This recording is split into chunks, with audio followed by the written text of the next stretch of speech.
Unemployment has hit a 10-year high with 5.4% of Kiwis out of work for the December quarter. That's up from the 5.3% for the quarter previous and more than what economists were expecting. So what does it mean for the economy? The government says it's all about fixing the basics. Well, this is pretty basic stuff. Joining me now is in Waitangi is the Finance Minister Nicola Willis. Minister, good morning. Good morning, Ryan. So, is this a fail for you as Minister of Growth, Minister of Finance? Obviously, we want to see unemployment coming down. That's the most important aspect of an economic recovery. The good news is that underneath this headline factor, there are the real signs that this number is going to come down, because what we saw in the last 3 months was big amounts of job creation, 15,000 more jobs created.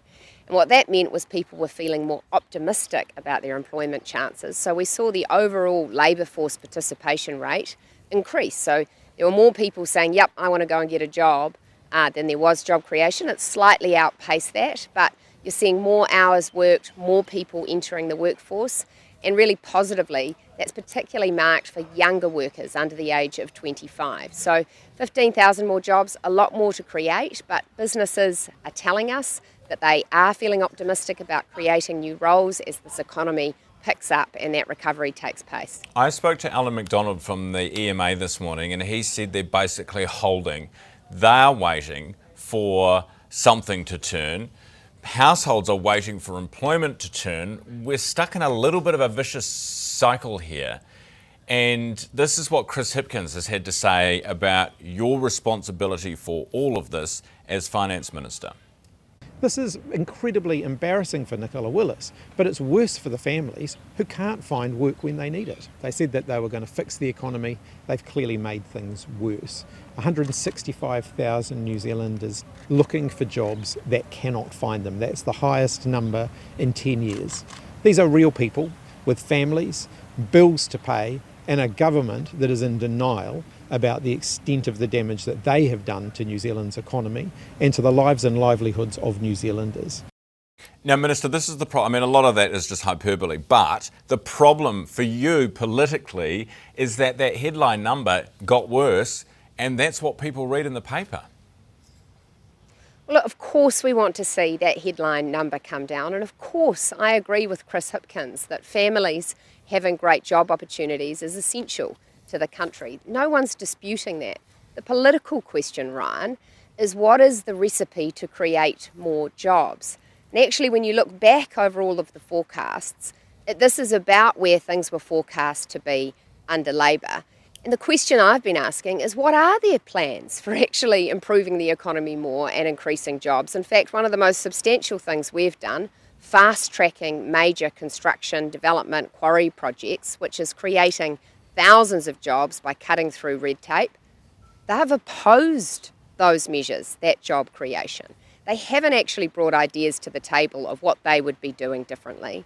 What we can see is that we've successfully halved inflation from where it was on their watch. We've ensured that interest rates are coming down, that's setting the foundations for economic recovery. We are seeing that economic recovery pick up pace, which is why you have seen jobs created in the past few months in manufacturing, construction, professional services. And I'm with everyone who says, let's see it happen faster, let's see the momentum grow. But we are seeing that the basics that we've fixed, the foundations we've set are now in place, so we will see that recovery continuing.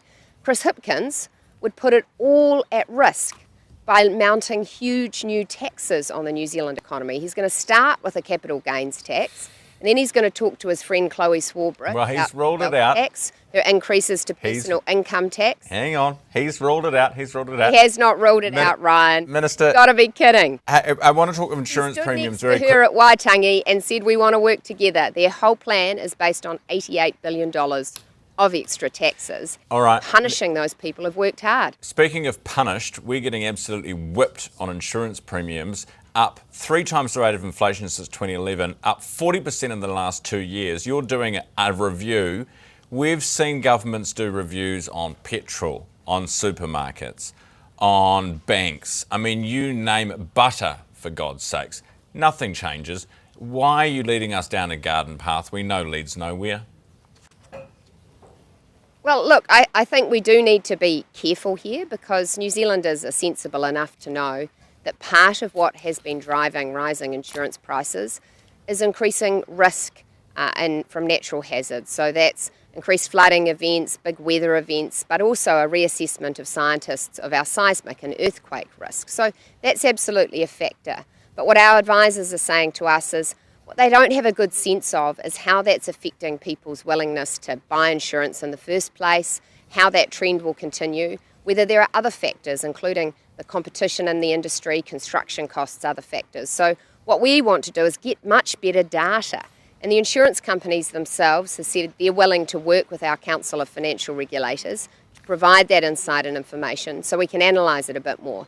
And you're right, the government will not control all of this. We don't control the weather, we don't control the insurance companies. But if at the margin there's regulatory measures, red tape we have in the way, things we could do to support insurance to be more affordable for everyday Kiwis, we want to do that. So I think this is a prudent and responsible step, and I note that other political parties have supported it, that at first you've got to gather the information and get the insights. All right, well, I'm not going to hold my breath. I'm not going to hold my breath, but I mean, you've got to do what you've got to do, I suppose. Very quickly, you're Wellington based.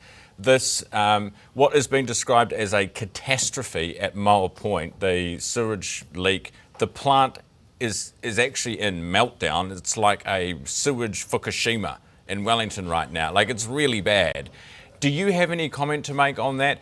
Are you willing to provide, if they need some money to fix something up? Because at the moment, 70 million litres of raw sewage is being pumped per day into the south coast. Oh, look, Ryan, obviously it's just so disappointing to see, a real letdown for Wellingtonians. Moa Point was promoted to us as the solution to our waste issues. And here we've got this massive malfunction, huge damage to the ocean and the environment, very worrying.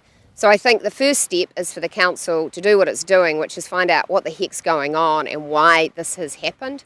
We don't have a sense of that yet, but they need to fix it as soon as possible, and someone will need to be held accountable. Is this because the plant wasn't constructed properly? Were there not enough checks and balances put in place? Has it been an operational error? What's caused this? Let's have some accountability on that. All right, appreciate your time this morning. I'll let you get back to the festivities at Waitangi. That's Nicola Willis, the Finance Minister, with us live.